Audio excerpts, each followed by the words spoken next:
Hello everybody. As you can see here, I'm doing another classic audio review, and the reason I'm doing this, once again, to reiterate to what I was saying, excuse me, I got a bit of the sniffles. I'm doing these classic reviews because until things are settled down and situated in the current story arc of the main comic and whatnot, I am not going to be opening any of the issues that I receive in the mail that I'm currently subscribed to and will be resubscribing to. Excuse me. So I thought I'd just let you know that. For those that don't know why these classic reviews are happening. But anyway, let's get into the classic review. And as you can see here on the screen, our classic audio review for this month is the Princess Sally Mini-Series. That's right, the Princess Sally Mini-Series. Now, for some of you that don't know about this, the Princess Sally Mini-Series originally started, in some ways, in the backstories, the backstories of issues 17 and 18, and then they progressed from there. They progressed from there to a full-blown, to basically the entire main story of In Your Face, continuing on from that. And then afterwards, we had some backstories, which were kind of like prologues to the Princess Sally 3-part miniseries. Now, here was the difference, though. Back when the miniseries was released, it wasn't released as like, let's say, Genesis was. It wasn't Genesis or Endgame was, It wasn't released as part of the main comic. No. And it wasn't released as a part of the main comic as a backstory. No. Instead, the Princess Sally miniseries was 3 separate comics released by Archie Comics. Basically, Sally's character had proved to be so popular, even to this day she's still popular, believe it or not, that Archie Comics, and I guess with Sega's permission, decided to do a 3-part miniseries arc starring Princess Sally. Now, this isn't the first time they had done this, folks. No. As a matter of fact, they had done this, I think, even before or afterwards. They had done this before, actually, with Knuckles, and that led eventually into his own series. And then they did it, I think, afterwards with Tails. So even though it was only for 3 issues, this was something that at the time fans actually enjoyed. Because it took what potentially could have been a main story arc, either in a backup story or in the main story of the main comic, that they decided to separate it and make it its own story arc. Now, yes, it was referenced and alluded to many times throughout the comics. In fact, it was even alluded to in issue 29. Almost with the exact same panel drawing representing the reference, if you know what I mean. But it was indeed, ladies and gentlemen,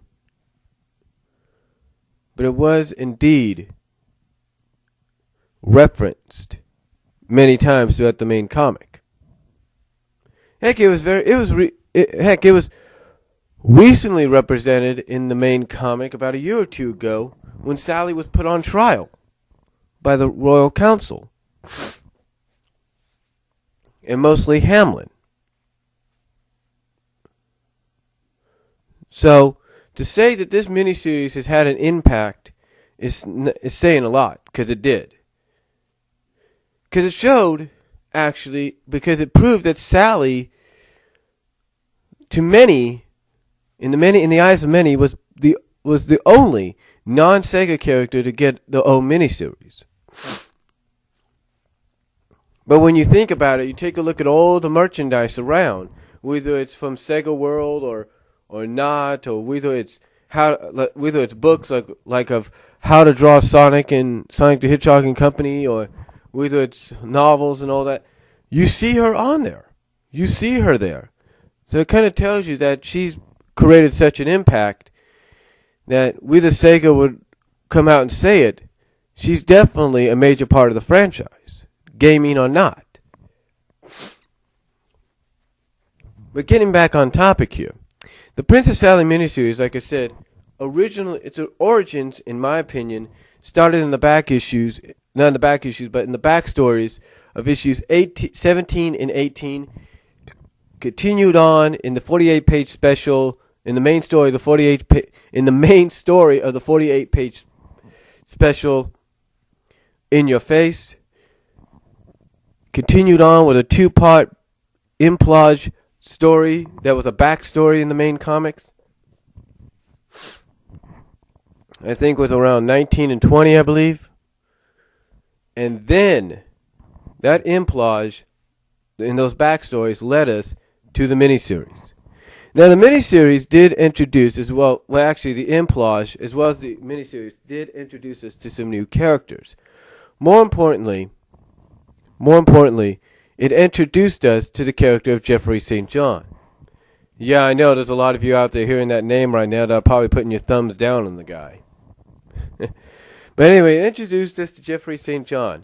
We find out that St. John, at the time of this comic, was sort of in command, was sort of the leader of some kind of a secret service-like organization. Now, potentially, what this comic also did was not only introduce us to St. John, reveal to us that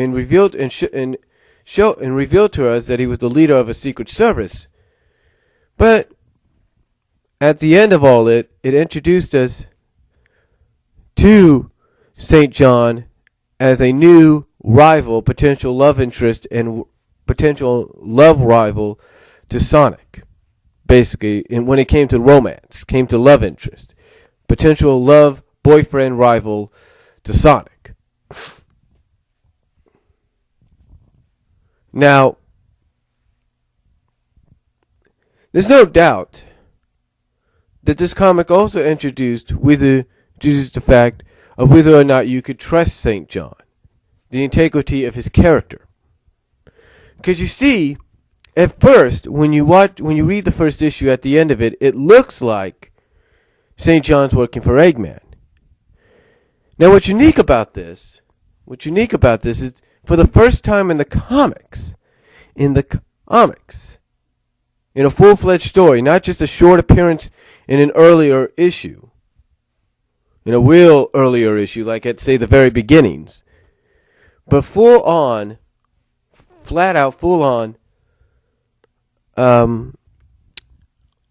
introduction to what was known as animatronics, or automations, as they call them in the comics. It was the first time, but not the last. You see, basically, what looked like to be St. John working with Dr. Eggman, or Robotnik, I should say. I'm so used to Eggman now, it's my fault. But working with Dr. Robotnik, basically, St. John made it look like he had captured a sleeping Sally and was putting her into some kind of stasis pod, or stasis tube, for Robotnik to eventually roboticize her in. Now, what was unique about this is because the 3-part story arc, the 3-part miniseries, was such an interesting story, such a well-drawn and such a well-written story. I will give Ken Penders credit for that, because yes, he's the one that was behind this, I believe. It was so done, it was so well done, that, I will admit, I'm one of those readers that didn't pay attention to the clues. And see, the clues throughout the book are scattered. And it's not just clues as to, what side Jeffrey is on, or what else was going on, but one of the major clues that, if you were really invested in the story and didn't really pay much attention to it, was the different colored vest that Sally was wearing. You see, in the story, to the untrained eye, if you will, it made you think that Sally had two different colored vests. And that she was wearing a blue one day and wearing a purple one the next. But because it was so well done and believable, you didn't know what was going on. And I hate to say this, I give Kim Penders credit on that. The overall story arc, though, was very intense. The plot was basically like this. Sally was training and leading a new group of freedom fighters. Hamlin, I can't even think of her other name, Penelope, and Armadillo. The Armadillo is kind of forgettable. I can't remember some of the names, but I know Hamlin and Penelope stand out. She was leading them, believe it or not, along with Jeffrey as well, on a mission to destroy certain fortresses of Dr. Robotnik's that were not just fortresses, but they were basically kind of like warehouses, manufacturing plants and all that to create automations and stuff. Or something like that. I don't know what it was. And it all finally climaxed in the final issue. Now, again, what was interesting about this, again, was you didn't know which side Jeffrey was on.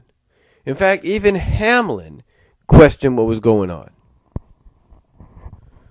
And again, the ending was fantastic. Because you had no idea what was going on. You didn't know what was happening. And it wasn't until the very end where you found out the truth. Now, this does contain some spoilers in case anybody's never read this issue yet, or read this miniseries yet. This does contain spoilers. But basically what happened is that Jeffrey St. John had let Sally in on what was going on with Eggman. And the fact that Eggman was planning to create these automations. These automations of all the freedom fighters, of not just her, but of Sonic and Tails and Antoine and Bunny and all that, planning to make automations of the freedom fighters while he would secretly roboticize each and every one of the originals. So, basically what happened is, again, Jeffrey let Sally in on this, gaining her trust. And thus, just when it looked like Robotnik was going to succeed in his victory by revealing that the Sally that was with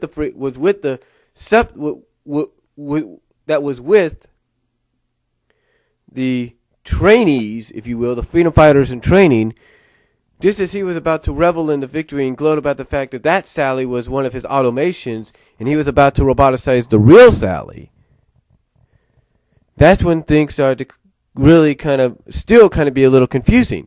Because just like the substitute freedom fighters,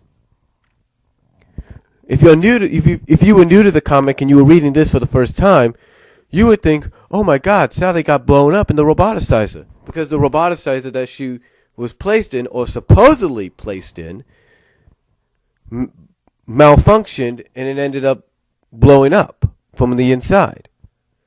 But it wasn't until after the malfunction that Sally revealed her true self to Robotnik and basically told him that she had been onto his plan the entire time. Overall, I will say this. Now they do defeat Robotnik, and they do take down his automation plants and stuff like that. And Sally does have the freedom fighters have her trainees graduate to becoming freedom fighters. Or eventually, as we would find out later on, substitute freedom fighters.